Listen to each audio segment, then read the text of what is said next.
कुन-कुन आचार्य देव के व्यक्तित्व के कुछ अनछुए पहलू वो परिचय के रूप में हम चर्चा में कर रहे हैं।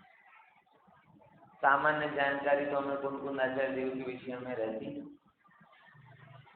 लेकिन सामान्य में भी कुछ सामान्य भूलें होती, उनको भी हम समझ रहे हैं। विशेष तो ना हमें उनके क्या कहते हैं गृहस्थ जीवन का कुछ पता, ना ही उनके विशेष कोई साधु जीवन का कोई विशेष पता। हमारे पास जो उनका कर्तृत्व है वही उनके चरित्र का परिचय है। बराबर। उसमें 2 दिन में 2 महत्वपूर्ण मुद्दों पर जिस पर हमने चर्चा की। पहला मुद्दा, 3 मुद्दे हो गए। कुन-कुन आचार्य देव की गुरु परंपरा, दूसरा मुद्दा विदेह गमन, तीसरा मुद्दा आचार्य के नाम। 3 मुद्दे अपन ने उनमें चर्चा में ली। कल ये बहुत बढ़िया एक भाभी ने वो शेयर करके डाला, मैं खोज रहा था, आपने कर दिया काम, बहुत अच्छा रहा। वो पूरी एक चार्ट दिया है, उसमें लगभग जो अपन कहते हैं ना परंपरा, वो परंपरा कहाँ से कहाँ तक आई है वो बताई है। किसी को इस बारे में कोई कंफ्यूजन हो तो उसमें चर्चा अपन बाद में करें। बराबर देखा है? बराबर। तो इसमें कोई प्रश्न है आपको क्या, कि सब क्लियर है?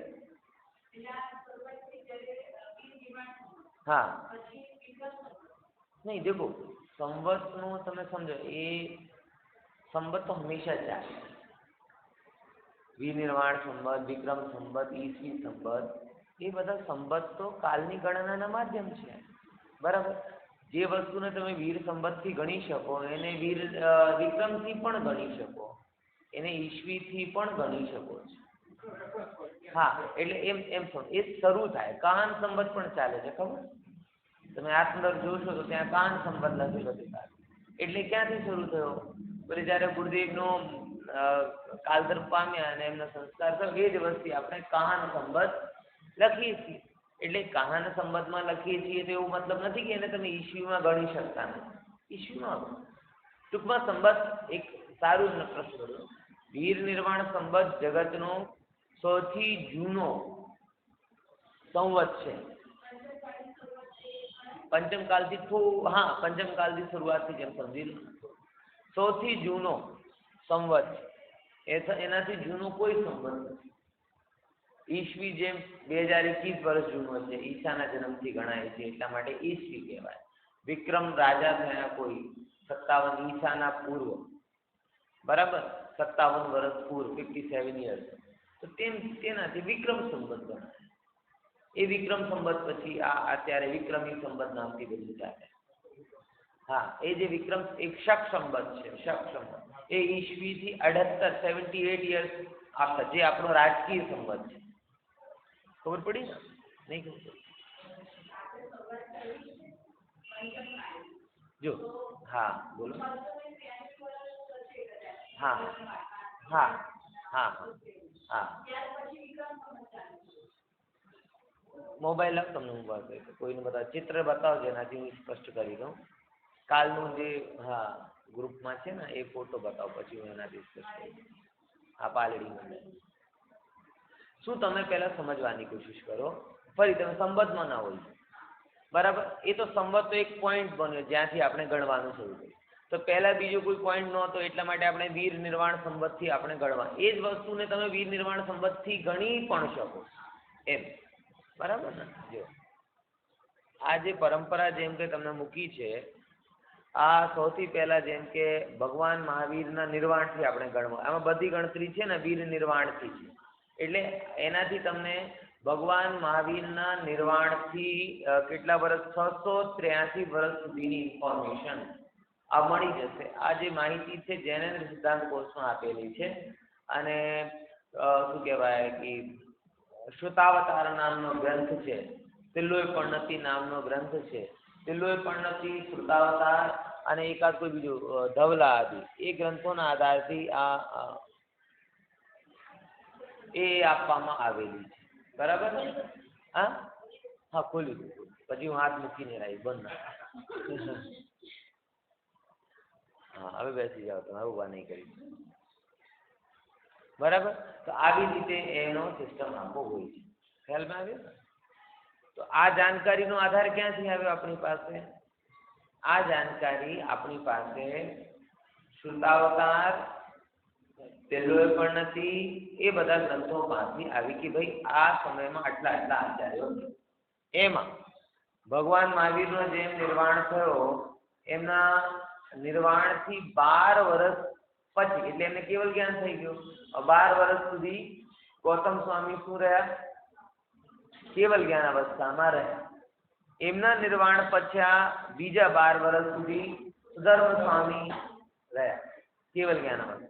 એમના નિર્માણ થયા પછી જંબુ સ્વામી 38 વર્ષ સુધી કેવલ જ્ઞાનની અવસ્થામાં રહ્યા. એટલે 3 તો શું થઈ ગયા? જે કે અનુબદ્ધ કેવલી. એટલે અહીંયાથી ટોટલ કાલ કેટલો થયો? હા 38 એટલે 62 વર્ષ. બરાબર ને? 62 યર્સ. 62 યર્સ સુધી એમનું કેવલી અવસ્થાનો, એટલે આ ભારત ભૂમિમાં અનુબદ્ધ કેવલીઓ નો વિહાર રહ્યો. અનુબદ્ધ નો ખબર બિલકુલ ક્લિયર છે. બંધાયેલા, અનુબંધાયેલા, પછીથી બધાની પાસે જે બંધાયેલા હોય એ અનુબદ્ધ કેવલી કહેવાય. ધન એના પછી શું થયો? એ જે 5 આવે શ્રુત કેવલીનો પીરિયડ, એટલે 100 વર્ષ સુધી શ્રુત કેવલી રહ્યા. એમની ગણતરી એ પ્રમાણે છે. એમના નિર્ણય આ બધી શું છે? અનુબદ્ધ કેવલી 3 આવે. પછી એક ઓર વિકલ્પ આવે, કોઈ શું કહેવાય, આપણે સુદર્શન શેઠ પણ नाम આવે, श्रीधर केवली पण नाम आवे. तो मैं बुंदेलखंड में जाओ तो कुंडलपुर नगरी है, कुंडलपुर नगरी में वहाँ श्रीधर केवली का नाम आता है. और अपन वहाँ पटना में घटना सुनते हैं सुदर्शन सेठ की, तो ये भी पंचम काल में हुए केवली. तो ये कहाँ गए? तो 2 अंतर हमें समझना चाहिए.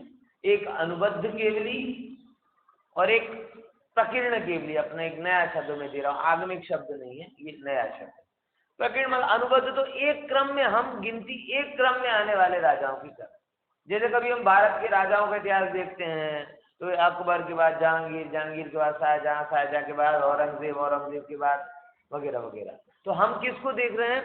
एक डायनेस्टी के हिसाब से देख रहे हैं.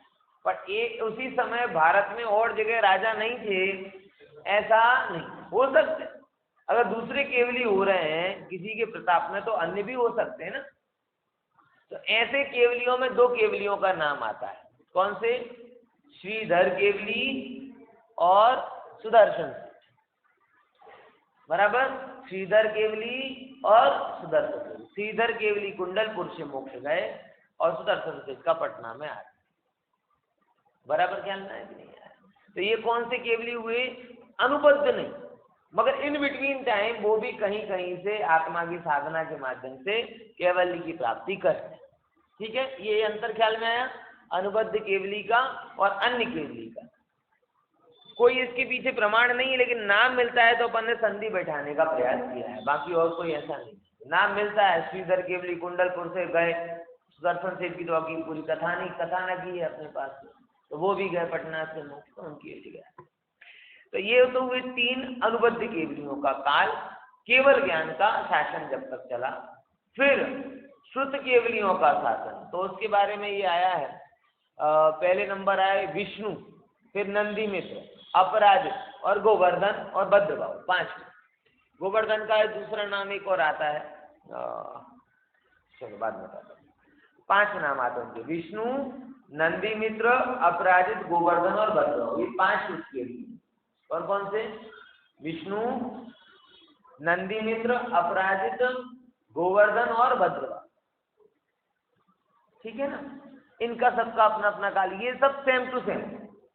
श्वेतांबर परंपरा में एक स्थूलभद्र जी को और गिना जाता है, लेकिन उनको कहते हैं ये ओरिजिनल श्रुत केवली नहीं. मतलब उन्हें अमुक पूर्वों का शब्द रूप में ज्ञान था, भाववादन रूप में ज्ञान नहीं था. उसकी भी एक लंबी घटना आती है कि भद्रभाव स्वामी जी के पास वो सीखने गए थे. 10वें पूर्व में एक विद्या जैसे कहते हैं एक रिद्धि वगैरह के माध्यम से रिद्धि प्रवाद नाम का पूर्व होता है। उस रिद्धि प्रवाद नाम के पूर्व में अपने शरीर को अनेक अनेक प्रकार की आकृतियों में बदला जा सकता है। ये पूर्व सिखाते तो हैं, लेकिन बोलते हैं भैया इसका प्रयोग मत करना। तो स्थूलिभद्र जी का थोड़ा धैर्य टूट गया कौतूहल के लिए। ये सब चीजें जैसे हम व्हाट्सएप मचेड़ते ना कौतूहल के लिए, घड़ी वक्त में बहुत सारे लोग क्या कर, कुछ नहीं बस देख शॉपिंग की साइट पे जाएंगे, क्या खरीदना है, कुछ नहीं, आप बस जो ही रहा है बेरी प्रणाम गए बधाए मच के, कुछ नहीं कर देखना। अरे क्या देखना, खरीदना नहीं, लेना नहीं, जाना नहीं, तो क्या देखना। एक बार एक कौतूहल पड़ा हुआ रहता है। तो उसी टाइप का कौतूहल उन्हें कुछ हुआ। 10वीं पूर्व की उन्हें शिक्षा दी तो बाद में उन्होंने उसका क्या कहते हैं रिद्धि का प्रयोग करने लगा। कोई साधु वगैरह दर्शन करने के लिए आए, बोले वो वहां उस गुफा में बैठकर ध्यान कर रहे हैं, तो बोले उस गुफा में तो शेर बैठा है, सिंह। तो फिर बताओ अब तुम आगे की देशना के अधिकारी नहीं। फिर बहुत रिक्वेस्ट की, ये किया वो किया, तब जाके उन्होंने बोला कि अब हम तुम्हें मात्र शाब्दिक ज्ञान देंगे, आर्थिक ज्ञान अर्थ का ज्ञान वहां पे नहीं देंगे। इस हिसाब से श्वेतांबर परंपरा में स्थूलभद्र को उपचार से केवली कहा जाता है। स्थूलिभद्र जी को किससे केवली कहा जाता है? उपचार, बराबर। अब जो स्थान अपने यहाँ भद्रबाहु स्वामी को दिया गया है श्वेतांबर परंपरा, वो स्थान स्थूलभद्र स्वामी को दिया गया। अब स्पष्ट रूप से अगर देखा जाए तो अंतर दिखता ही है कि भद्रबाहु स्वामी स्वयं उनके गुरु, तो लॉजिकली देखा जाए तो भद्रबाहु स्वामी को प्रमुख करना चाहिए था, लेकिन वो परंपरा वहां से चालू हुई। कहाँ से चालू हुई? परंपरा वहां से चालू हुई। मतलब एक तरीके से यहाँ से समझ में आता है दो पॉइंट, एक स्थूलभद्र जी की परंपरा और एक कुंद आचार्य देव की परंपरा। इसलिए कुंद आचार्य देव ने अपने आप को भद्रबाहु स्वामी से जोड़ा, बीच की हटा दी। अलग से वो पॉइंट दिखाई देता है, अपन भी मंगलम कुंद आचार्य बोल रहे हैं, क्योंकि उन्होंने क्योंकि जो सीधे भद्रबाहु स्वामी से अपने आप को जो चीज भद्रबाहु स्वामी तक स्वीकृत थी, उन्होंने कहा कि हमें वो स्वीकार है। उसके अब आगे किसी ने अगर अपने मन से कोई कल्पित बात कह दी हो तो वो हमें स्वीकार नहीं है। इसीलिए कुंद आचार्य देव ने अपने गमक गुरु के रूप में भद्रबाहु स्वामी का नाम, गमक गुरु, ये शब्द वहां पर बराबर चल रहा है कि नहीं? ऐसे ये यहाँ पे 5 कुछ केवलियों की परंपरा, उनका काल में एक बार बोल देता हूँ कि विष्णु स्वामी जी का काल है 26 वर्ष, नहीं हाँ, विष्णु स्वामी जी का, विष्णु नंदी संघ में ही है सारे के सारे, विष्णु नंदी नाम आएगा तो 26 वर्ष, फिर नंदी मित्र नाम के 28, अपराजित नाम के शुद्ध केवली हुए 34, गोवर्धन स्वामी नाम के जो शुद्ध केवली हुए उनका काल 30, और भद्रबाहु प्रथम यानी जो शुद्ध केवली हुए उनका काल है 42 ईयर। यानी कुल मिला के वीर निर्वाण संवत के 222 वर्ष तक कितने चले? शुद्ध केवली रहे। यानी थोड़ा सा अगर अपन ऐसे समझे तो 100 वर्ष का जो काल है वो 100 वर्ष का काल शुद्ध केवलियों का काल, 62 वर्ष का काल केवलियों का काल है और 100 वर्ष का काल शुद्ध केवलियों का काल। इतना क्लियर हुआ? यानी तब तक परंपरा कांस्टेंट चलती रही, कोई अंग पूर्व का विच्छेद नहीं हुआ और श्रुत परंपरा रही। श्रुत केवलियों को क्या बोला? केवल ज्ञान के तुल्य ज्ञान उन्हें सुनकर हो जाए। श्रुत परंपरा का मतलब समझ रहे हैं? केवली के जैसा ज्ञान है लेकिन कैसा है? श्रुत એટલે સાંભળીને કાલે શું ચાલે તો ખબર નહીં, અહીંયા આખા દ્વાદશાંગ એક વાર બીજી વારો તો આવે જ નહીં, એક વાર કહે ને આખી દેશના એમના મગજમાં અને ऐसी कि बिल्कुल फ्रीज कि same to same word to word फिर वो क्या कर दें? दोहरा। गजब से अपन कहते अपना दिमाग तेज हो गया है, क्या खास तेज हो गया है? अपना फोन नंबर के अलावा दूसरा का फोन नंबर याद नहीं, अपना भी मुश्किल से, हाँ कोई दे ना जरा फोन नंबर में डाल।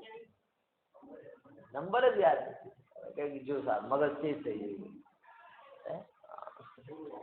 હે બોલો હા બોલવામાં તેજ થઈ ગયો એટલે મોઠું મગજ ગુજરાતમાં કહેવાય ને બૂઠું થઈ ગયું हाँ धार નથી રહી तेज उसके बाद में फिर 200 ये सब काल निकल गया ना अब 123 वर्ष का जो काल था सॉरी 183 वर्ष का काल 183 ईयर्स वो जो काल था वो काल में भी काफी 11 अंग और 10 पूर्वधारी है मतलब जो अपन कहे ना सूलीभद्र जी की परंपरा वाला जो ज्ञान हो या और भी उस समय पैरेलल दिगंबर परंपरा में जिन जिनको ज्ञान हुआ हो वो रहे तो उनका यहाँ पे नाम भी आता है जिनको क्या कहते हैं 11 अंग अथवा 10 पूर्वधर का ज्ञान था ऐसे विशाखाचार्य कौशल क्षत्रिय जयसेन नागसेन सिद्धार्थ ध्रुतसेन विजय बुद्धिलिंग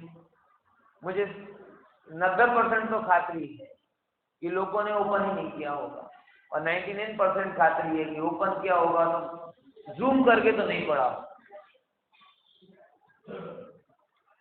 है और पहले कोई दूसरा मैसेज आता था तो मिसिंग ना हो वो नहीं वो तो जरूरी है कि नहीं है क्योंकि जिज्ञासा उनको हुई होगी जिन्होंने यहाँ सुना है जिन्होंने यहाँ सुना नहीं उनको तो શું છે ખબર જ નથી ક્યાંથી આવી ગયો આ બધું કેમ નાખ્યું હા છે આ તો ગ્રુપ છે તો આવું આવતું જ રહે એમાં એ પછી એવું પણ વિચારે મંદિરનો ગ્રુપ છે તો આવું આવતું રહે છે આ જોવાનું ના હોય હે બીજા ગ્રુપની એક એક માહિતી વાંચી લેવાની એમ સારું ને તો આ રીતે પછી 11 अंग और 10 पूर्व के धारी 183 वर्ष तक रहे फिर दूसरे 220 साल तक 220 ईयर्स तक 11 अंग के धारी रहे 11 अंग के धारी वो कौन कौन से यहाँ पे देखो 220 से 11 अंग तक के यहाँ पे रहे 220 वर्ष में क्या ये सब विजय बुद्धिलिंग देव धर्मसेन छत्र जयपाल पांडु ध्रुवसेन कंस वगैरह वगैरह ऐसे बहुत ये सब भद्रबाहु द्वितीय तक ऐसी ये परंपरा है लोहाचार्य तक भी ये परंपरा है अब लोहाचार्य कौन थे ये बड़ा जानने लायक शब्द है लोहाचार्य कौन थे एक बहुत इम्पोर्टेंट लोहाचार्य मतलब अरहत बलि आचार्य कौन से आचार्य अरहत बलि आचार्य कौन से आचार्य नाम सुना बहुत इम्पोर्टेंट अरहत बलि आचार्य उन आचार्यों में से थे जिन्हें दर्शन आचार्य की भांति श्रुत की और उसके संरक्षण का तीव्र विकल्प इसीलिए उन्होंने एक युग प्रतिक्रमण कराया क्या कराया युग प्रतिक्रमण क्या था कि प्रतिक्रमण तो नाम था लेकिन मूल रूप से भारत में जितने भी साधु थे उस समय उन सब साधुओं को एक जगह बुलाकर तत्व की वाचना करवाना अंगों और आगमों की वाचना करवाना ये मूल उद्देश्य था अरहत बलि आचार्य श्वेतांबर परंपरा में वाचनाएं हो चुकी थी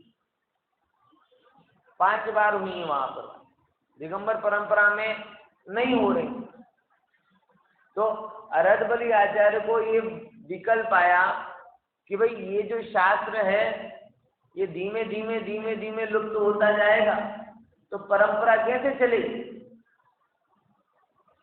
बराबर तो उन्होंने सब साधुओं को बुलाया कि भाई सब इकट्ठे हो और अपने ज्ञान का आदान प्रदान करो लेखन के रूप में नहीं कराया ध्यान रखें और कराया भी हो तो अपने को मिलता नहीं दोनों बात है अब इतिहास के दृष्टिकोण से देखें तो एक प्रश्न तो होता है कि बुद्ध लोग लिख रहे थे अनेक अलग जगह लिखा जा रहा था तो आचार्यों को समझ ही ना पड़ रही हो ऐसा तो नहीं है देश काल परिस्थितियों के ज्ञाता तो आचार्य होते ही हैं जड़ थोड़ी होते हैं पॉइंट समझ मैं क्या कहना चाह रहा हूँ षटखंडागम ग्रंथ प्राचीन है, सबसे पहला है ये कथा कहती। क्या बोला? षटखंडागम ग्रंथ सबसे पहला लिखा हुआ ग्रंथ है, ये कथा कहती है। संशोधन के दृष्टिकोण से मैं ये बात मानने के लिए तैयार नहीं हूं। और उससे पहले कसाय पावड़ ग्रंथ उससे पूर्व है, ये सिद्ध हो चुका है। और दूसरी बात, कसाय पावड़ ग्रंथ जो गुणधर आचार्य ने लिखा है, उनका काल दर्शन आचार्य और पुष्पवंत आचार्य से पहले का।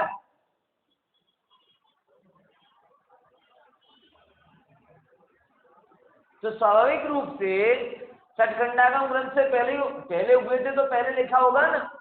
लेकिन अब वो परंपरा के रूप में क्या प्रसिद्ध हो गया षटखंडागम, तो हमें उससे कोई ऐतराज नहीं है। वो श्रुत पंचमी चलती रहे, मनती रहे, मनाते रहे, हम प्रथम ग्रंथ कह के उसकी पूजन उपासना करते रहे। इससे ना गुणधाराचार्य को कोई प्रॉब्लम होने वाली है, ना किसी ज्ञानी को कोई प्रॉब्लम होने वाली है।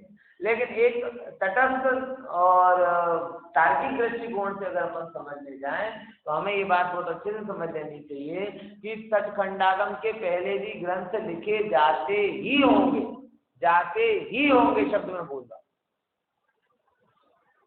क्योंकि एक तो मिल ही गया है, कसाय पावड़ ग्रंथ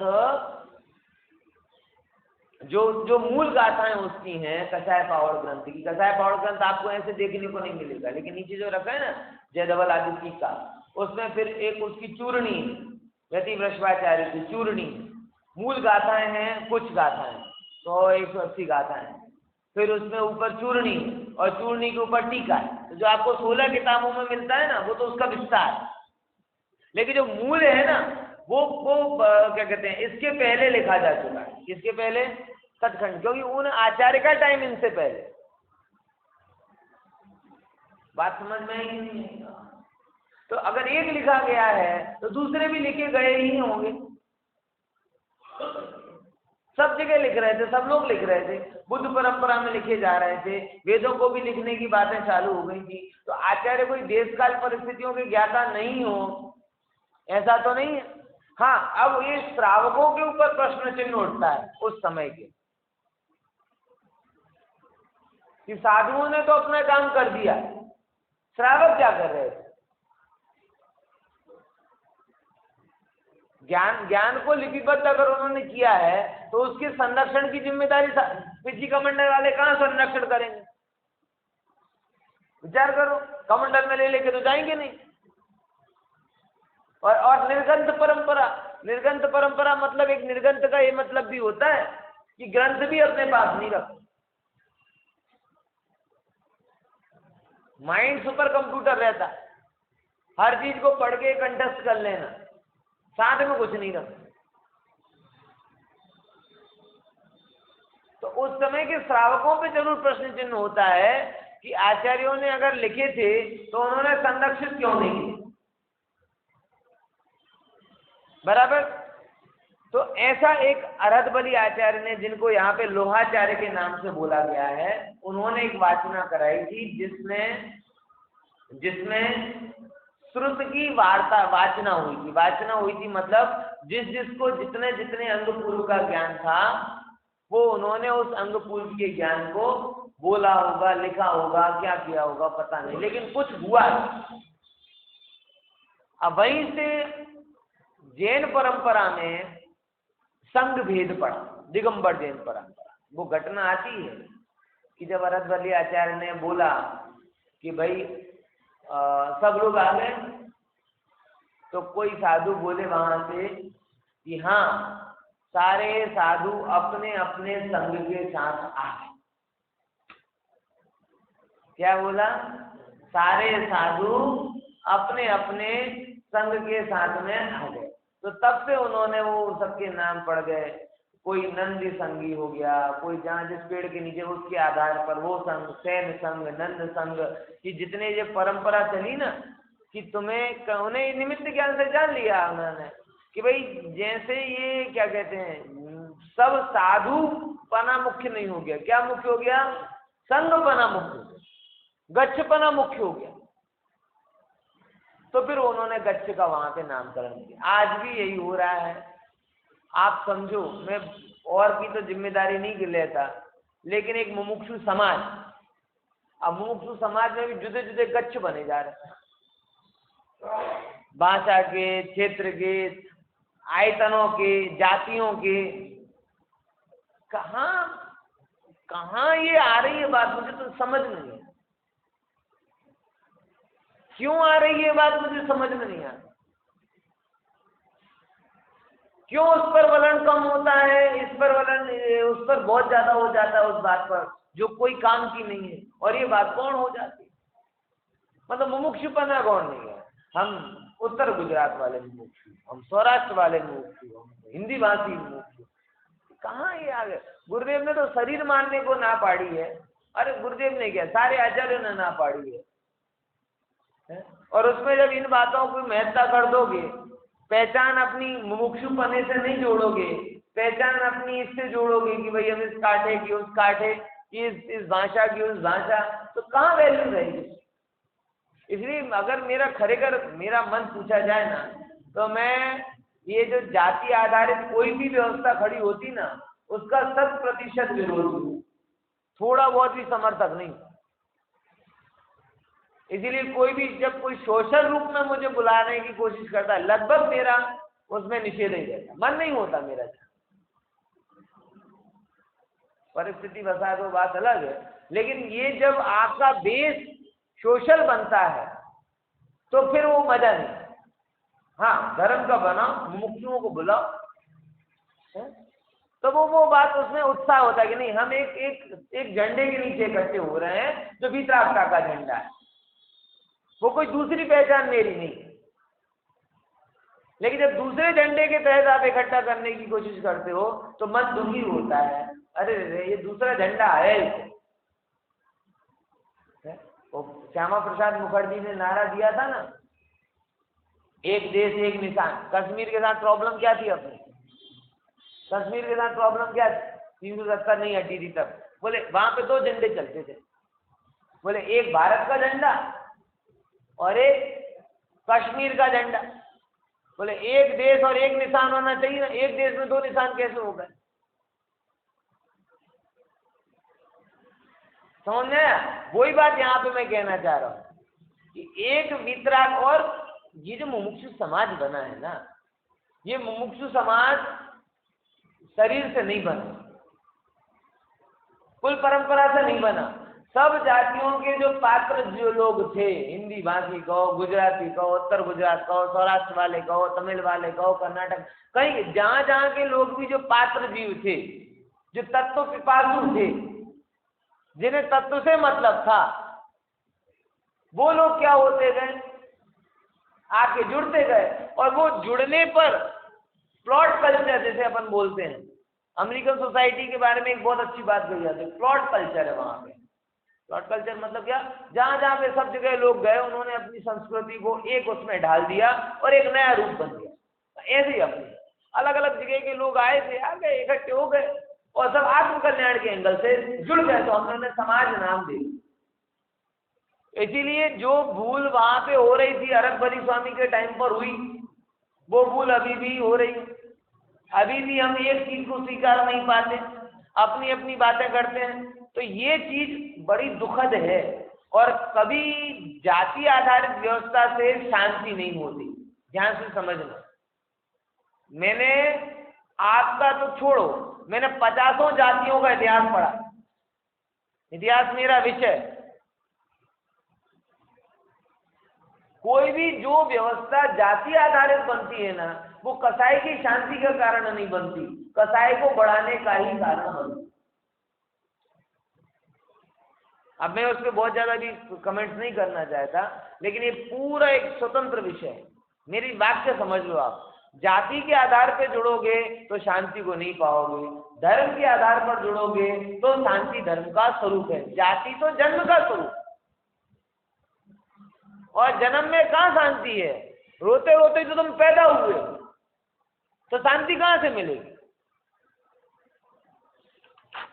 पॉइंट समझना है कि नहीं है। इसीलिए जाति आधारित जुड़ने की कोशिश मत करो, धर्म आधारित करोगे। क्योंकि उसके जिसके मूल में धर्म होगा वो शांति का कारण। चल में आया?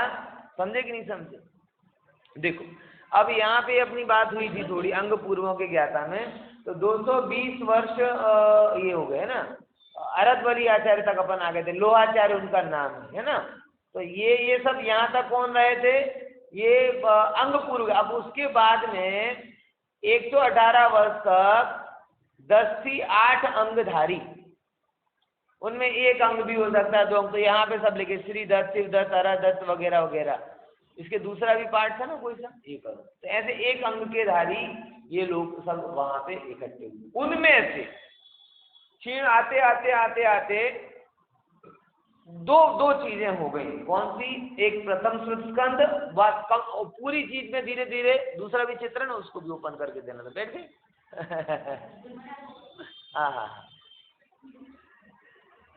हाँ, तो जो 2 परंपरा थी, 2 परंपरा, उनमें एक सारी समराइज होकर 2 चीजें आ गई। कौन सी? एक तो गुणभद्राचार्य की परंपरा जिसे अपन द्वितीय स्कंद कहते हैं, और एक कुंदकुंदाचार्य देव की परंपरा। वो देखो यहाँ देखो इसमें भी चित्र में भी आ गया ना। देखो ये बात आपने अगर नोटिस किया हो, दर्शन आचार्य का काल से पहले गुणधर आचार्य का काल। फिर से देखो चित्र को, देखो गौर से। ये जो मैंने अभी बात कही थी ना, दर्शन आचार्य के काल से पहले गुणधर आचार्य, सिद्ध बात, क्योंकि दर्शन आचार्य क्या कहते हैं, उनका काल अलग पता चलता है, 565 565, जैसे कि वीर निर्वाण संवत, ईस्वी नहीं गिनना, वीर निर्वाण संवत, यानी भगवान महावीर के निर्वाण के 565 साल बाद, लगभग ईस्वी से थोड़े पहले गए। बराबर ख्याल में है कि नहीं है? तो वो उनका काल ये दर्शन आचार्य का रहा। फिर माघनंदी आचार्य पहले दूसरे रहे। माघनंदी वो माघनंदी आचार्य जो जिनका अपन ध्यान सूत्रों के रूप में प्रयोग करते हैं, जिनका पतन भी हुआ था, वो माघनंदी आचार्य। अभी कथा तो पता होगी ना, कुमार की लड़की, वो ऐसे कर्म का उदय आया, अंगपुर के ज्ञाता थे, लेकिन एक कुम्हारन को देखकर विवाह कर लिया, पतित हो गए। उदय की विचित्रता है और कुछ नहीं। कैसा तीव्र उदय आया होगा, आप सोचो कि जो बाल ब्रह्मचारी थे, बराबर, और इतना तीव्र उदय आया कि वो कुमार की स्त्री के जो कन्या थी उस पर मुग्ध हो गए और आजीविका के रूप में फिर अब ग्रस्त हो गए। तो ग्रस्त की व्यवस्था है, तो घड़े बनाने लगे। लेकिन धन्य है वो पुरुषार्थ, वो उदय की विचित्रता के अलावा और कोई कारण नहीं दिखाई देता कि बाद में जब संघ में कोई शंका हुई तो लोग इनके पास पूछने गए। जिनचंद्र जी जब उनके वो थे, क्या कहते हैं, गुरु थे, तो वो उनके पास पूछने गए। तो पूछने गए तो बोले संघ क्या आज भी मेरे ज्ञान को प्रमाण मानता है? बोले हाँ, आपका ज्ञान हमेशा प्रमाणित रहेगा। बोले चलो तो फिर। मतलब जितनी उदय की तीव्रता में गृहस्थी में आ गए, पुरुषार्थ की तीव्रता से उतने झटके से बाहर भी आ गए। इसीलिए मैं कहता हूं गृहस्थी की रुचि नहीं थी, उदय की प्रबलता। और जैन संघ की उदारता भी आपको समझनी चाहिए कि कसाई के उदय से अगर कोई च्युत हो जाए तो उस पर ठप्पा नहीं लगाया जाता। ठीक है, माघनंदी आचार्य को फिर से दीक्षित हो गए, फिर से प्रमुख बन गए, ऐसा समझ में आएगी। माघनंदी जी की परंपरा है। और माघनंदी जी हुए, माघनंदी जी के बाद में जिनचंद्र जी का टाइम आ रहा है 645 से लेकर 654, बराबर। और फिर 654 वीर निर्वाण संवत से लेकर 706, यानी लगभग कितने साल तक? 52 वर्ष तक।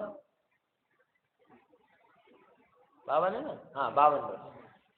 52 वर्ष तक कुंदकुंद आचार्य देव का आचार्य पद रहा। मतलब अल्पायु में दीक्षित हुए थे, अल्पायु में आचार्य बने, बराबर। ऐसे करके उनकी टोटल आचार्य परंपरा समय का जो काल है वो 52 ईयर्स का रहा है कुंदकुंद आचार्य देव का। और स्वाभाविक है उनकी इतनी विस्तृत शास्त्र साधना के माध्यम से ही ये सब अभ्यास, ये जो ग्रंथ आदि हो पाए। अब एक दर्शन आचार्य की परंपरा हुई अरद बली आचार्य के साथ में ही, वो क्या कहते हैं कि 565 वो पहले हुए, उनके नीचे पुष्पदंत और बुद्ध बली स्वामी हुए, और जिनके कारण ये प्रथम स्कंद लिखा गया, जिसे अपन सचखंडागम के रूप में बोलते हैं। एक और जो परंपरा आई है वह गुणधर आचार्य की। गुणधर आचार्य में क्या क्या हुए, तो गुणधर आचार्य के बाद में आर्यमंक्षु हुए, आर्यमंक्षु के बाद में नागहस्ती हुए। ये आर्यमंक्षु और नागहस्ती दोनों गुरु, और इन दोनों ने यति वृषभाचार्य को पढ़ाया। और यति वृषभाचार्य कौन से, ये जो तिल्लोय परिणति के करता, तिल्लोय परिणति सॉरी हाँ तिल्लोय परिणति के करता सॉरी तिल्लोय परिणति ग्रंथ। इसलिए अपना मूल आगमिक ग्रंथ ज्ञान का विश्वकोश है तिल्लोय परिणति ग्रंथ। तिल्लोय परिणति ग्रंथ अगर ज्ञान का विश्वकोश, क्योंकि उसमें सारी बातें मिल गई, बहुत सारी बातें। आज भी जो अपन कालगणना, इतिहास वगैरह सब देखते हैं, वो सब उसमें मूल आधार तिल्लोय परिणति ग्रंथ। अगर वो तिल्लोय परिणति ग्रंथ नहीं होता तो अपनी बहुत सारी जानकारियां नहीं मिल पाती।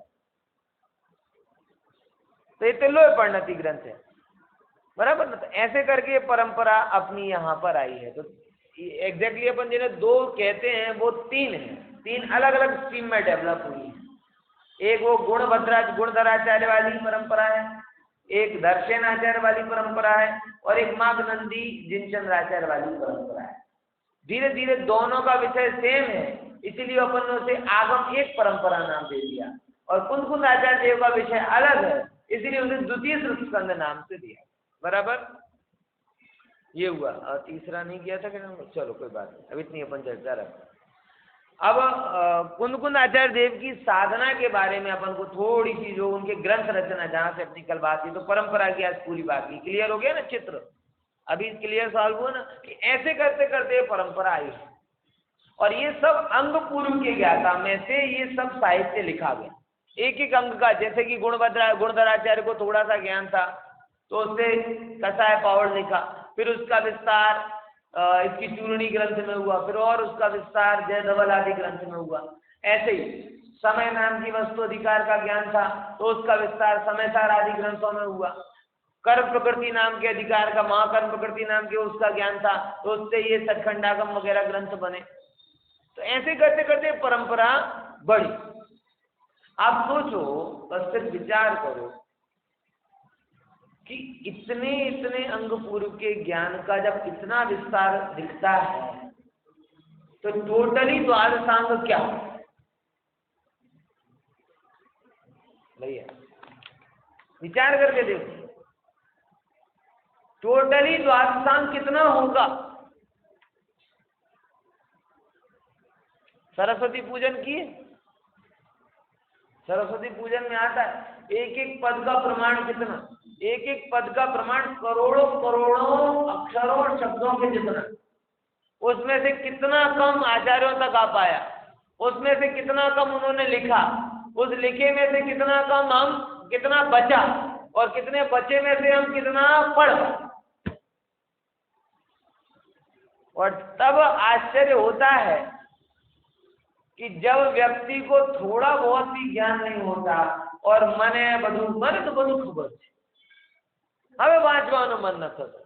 ऐसे लोगों को तो घर घर बड़ी हंसी आती, क्या कह रहे हैं इन्हें पता नहीं है आगम क्या है। इसलिए अभीक्ष्ण ज्ञानोपयोग, कौन सा शब्द बोल रहा हूं, अभीक्ष्ण ज्ञानोपयोगी बनो, निरंतर ज्ञान आराधना में तल्लीन रहो, तब जाके वो कसाई की इतनी मंदता होती है कि आत्मा को पकड़ने की स्थिरता की पात्रता होती। नहीं तो वो यहाँ थोड़ा बहुत सुनते हो, बाहर सब भूल जाते हो, तो अस्थिर चित्त में तो कुछ समझ में नहीं आता। मुझे तो सच बताऊं ना, कंस्ट्रक्शन करना नहीं लगता रोज स्वाध्याय में, मैं झाड़ू लगा रहा हूँ ऐसा लगता है। कल का जो आपका दिन भर का कचरा, रात भर का जो जमा हुआ रहता है, वो रोज थोड़ा बहुत वैक्यूम क्लीन करता हूँ। फिर आपको साफ दे देता हूँ चित्त थोड़ा बहुत, जिससे आप फिर से कचरा करो। चित्त को बहुत साफ रखने की जरूरत है, सच बता रहा हूँ। तब जाके नया ज्ञान, अभी तो पूरी सफाई का अभियान चलता है, दिवाली होती है माइसोरी, समझ में आया? बहुत अभ्यास करोगे, बहुत, क्योंकि हमारे पास बहुत कम है, बहुत कम में भी बहुत कम हमें आता है समझ। ये सब पढ़ते हैं ना तो लगता है कि अपन तो कुछ भी नहीं, कुछ भी। कुन-कुन आचार्य देव की ग्रंथों में अगर अपन चर्चा करें तो 5 परमागम के तो नाम आपको पता है, बराबर? समय सार, प्रवचन सार, नियम सार, अष्टपाहोड़ और पंचअष्टकाय। देखो उसमें कल मैंने अष्टपाहोड़ के बाद 3 का तो बता ही दिया, 3 तो पाहोड़ ग्रंथ हैं। फिर अष्टपाहोड़ कैसा है? 8 ग्रंथों का समूह है। पंचअष्टकाय संग्रह, इसके बारे में थोड़ा विचार। ये संग्रह शब्द क्यों है? देखो एक मान्यता है, हर चीज मान्यता, क्योंकि क्या है, जब हम कभी संशोधन करते हैं ना तो हमें पता चलता है एक गाथा अनेकों जगह मिलती है। तो जब एक विचारकों की ऐसी मान्यता है कि जिस ग्रंथ में भी संग्रह नाम जुड़ता है ना, संग्रह है, वो क्या है? वो संग्रह कहलाता है नोट।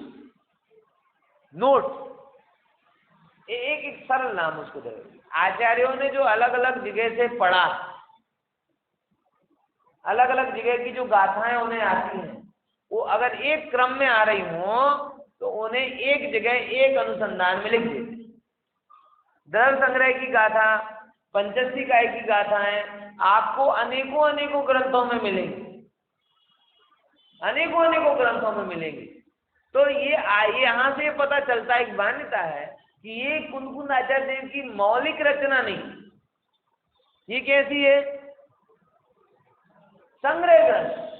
कि अलग अलग जगह पर जो गाथाएं मिलती थी पूर्वाचार्यों की, उन गाथाओं को उन्होंने इसमें रखने का प्रयास। ये सारे संग्रह ग्रंथों में एक बात आती है, चाहे द्रव्य संग्रह हो, चाहे पंचअष्टकाय संग्रह हो, जितने भी संग्रह ग्रंथ हैं उनमें के बारे में एक मान्यता नहीं। इसके अलावा और क्या रचना है कुन-कुन आचार्य देव की? अब बोले तो मजा। अभी तक तो हम बालबोध पढ़ा रहे थे, अब बोलो है, मतलब बालबोध ही पढ़ी सबने, आगे नहीं पढ़े? दश भक्ति, दश भक्ति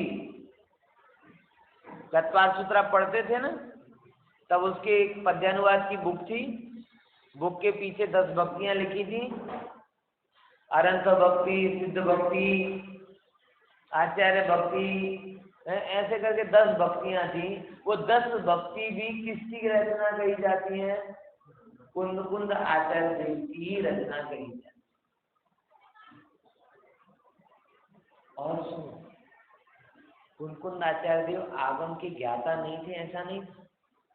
सठखंडागम ग्रंथ के ऊपर भी एक परिकर्म नाम की टीका, कौन सी टीका? परिकर्म नाम की टीका कुन-कुन आचार्य देव ने लिखी है, ऐसा पण शास्त्रों में उल्लेख। किसके टीका? सठखंडागम ग्रंथ के ऊपर एक परिकर्म नाम, सठखंडागम के ऊपर ये दूसरी परंपरा बताई थी ना, तो आचार्य को, कुन-कुन आचार्य देव को दूसरी परंपरा का ज्ञान नहीं था, ऐसा नहीं। परिकर्म नाम की टीका भी उनने लिखी, वो भी एक उनकी रचना है, अप्राप्य। एक और एक ग्रंथ आता है योनि पाहुड़। अभी योनि पाहुड़ के बारे में डाउट, योनि पाहुड़ के बारे में ये जो रचना है, कुछ लोग बोलते हैं, और आपको एक और बात बता दूं कि ये अभी ज्ञानपीठ से प्रकाशित हो चुका है। उसमें थोड़ी जैसे कहे ना, तंत्र मंत्र आदि संबंधी भी बातें हैं, और भी बहुत सारी बातें उस ग्रंथ के अंतर्गत हैं। लेकिन एक मान्यता के अनुसार ऐसा कहा जाता है कि वो ग्रंथ योनि पावड़ ग्रंथ भी कुंद आचार्य देव ने लिखा है। मैंने अभी उसके प्रत्यक्ष नहीं देखा, लेकिन कुछ उसके अंश पढ़े। अंश पढ़कर बहुत ज्यादा लगता तो नहीं है, लेकिन आचार्य का ज्ञान बहुआयामी है, तो हो भी सकता है ज्ञान हो, लेकिन उन्होंने उसका यहाँ पर प्रयोग नहीं किया। तो योनि पावड़ ग्रंथ भी कुंद आचार्य देव का कहा जाता है। तो 10 भक्ति के बाद में परिकर्म के बाद में योनि पावड़, और इसके अलावा भी 84 पावड़। अब 84 पावड़ों के बारे में भी समझो। अभी मैं क्या कहते हैं, बहुत सारे श्वेतांबर ग्रंथों को देखा, तो एक वहां पे सिद्ध पावड़ नाम का ग्रंथ, सिद्ध पावड़, एक झाणाज्ञण पावड़, और भी ऐसे बहुत सारे ग्रंथ हैं जो वहां पे पावड़ नाम से मिलते हैं, और विषय वस्तु की एंगल से वो कुंद आचार्य देव के जैसे भी लगते हैं, और वहां पर उनका नाम भी नहीं बताया। पूर्वाचार्य विरचित मात्र इतना लिखा रहता है। विनोद भाई है क्या कह रहे हो, वहां पे नाम नहीं लिखा, क्या लिखा है? पूर्वाचार्य। तो एक संभावना कि 84 पावड़ ग्रंथ थे, दिगंबर परंपरा के श्रावकों की सबसे बड़ी कमनसीबी ये रही कि संरक्षण प्रॉपर नहीं हुआ रदर देन श्वेतांबर परंपरा में बहुत पहले से शास्त्र भंडारों की एक व्यवस्थित व्यवस्था है। आज भी अपने को बहुत सारे ग्रंथ वहां से मिल रहे, क्योंकि अपने यहाँ संग्रह की कोई इतनी व्यवस्था ही नहीं थी। तो जो उनके शास्त्र भंडारों में सुरक्षित हो गए, तो फिर धीरे धीरे क्या हो गए, ऐसी भी संभावना है। मैं सब संभावना के स्तर पे बात कर रहा हूँ, सत्य के स्तर पे तो अब कैसे सत्य की सिद्धि कैसे, बराबर। तो ऐसे ग्रंथ हैं। एक झाणाज्ञण पावड़ अभी इंदौर से प्रकाशित हुई, जो कि आवश्यक निरुक्ति नाम का जो ग्रंथ है ना श्वेतांबरों में, उसमें पूरा का पूरा कोड किया हुआ। आवश्यक निरुक्ति की जो टीका है, आवश्यक निरुक्ति उनका विशेष आवश्यक निरुक्ति उनका मूल ग्रंथ है, उसके ऊपर विशेष आवश्यक बात है, और आवश्यक निरुक्ति की टीका। तो आवश्यक निरुक्ति की टीका में एक पूरा का पूरा ध्यान संबंधी ग्रंथ उद्धरण के रूप में मिलता है, जिसका मैंने पाठ किया। सेम टू सेम कुंद आचार्य देव की शैली में लिखा हुआ ग्रंथ है। इंदौर से ये प्रकाशित हुआ, उसे उन्होंने इसमें सिद्ध किया है। ये कुंद आचार्य देव का ही ग्रंथ है, झाणाज्ञण पावड़, उसका नाम इंदौर से प्रकाशित हुआ है। झाणाज्ञण, ध्यान और अध्ययन पावड़। तो ऐसे करके कुंद आचार्य देव की अन्य भी कई रचनाएं हैं। एन उपाध्याय एक हुए हैं, जब से सबसे पहला समाचार प्रकाशित हुआ था ना, तो उनमें उनकी प्रस्तावना, तो उस प्रस्तावना में उन्होंने करीबन 40 ऐसे ग्रंथों के नाम बताए थे कि जो कुंद आचार्य देव के हो।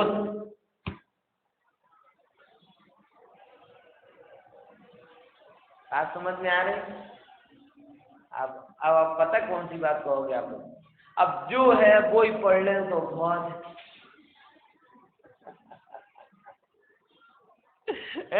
मतलब वो कहलाता है आ गया बनिया। यही लगता है कि क्षत्रिय हृदय होना चाहिए था इसका। समझ में आया कि नहीं आया? और ये जो बनिएगा, जो कहता ना, वो साहस की कमी और उत्साह की कमी, और फिर वो ये जो आ जाता है ना, उससे फिर सब काम हटा।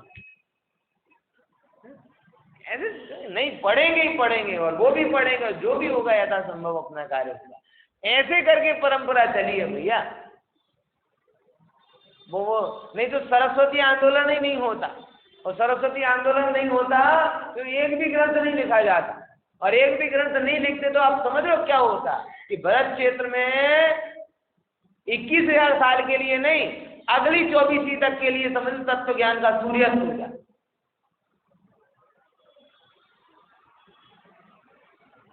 समझ में आया कि नहीं आया? तो ये जो भी लिखा गया है, ये संघर्ष की पृष्ठभूमि में लिखा गया। समझ में आया कि नहीं आया? और इसीलिए आपको भी इस चीज को थोड़ा गहराई से समझना पड़ेगा। बहुत समय आज आपका लिया है, कल से अपन थोड़ी गाथा की चर्चा चालू करें।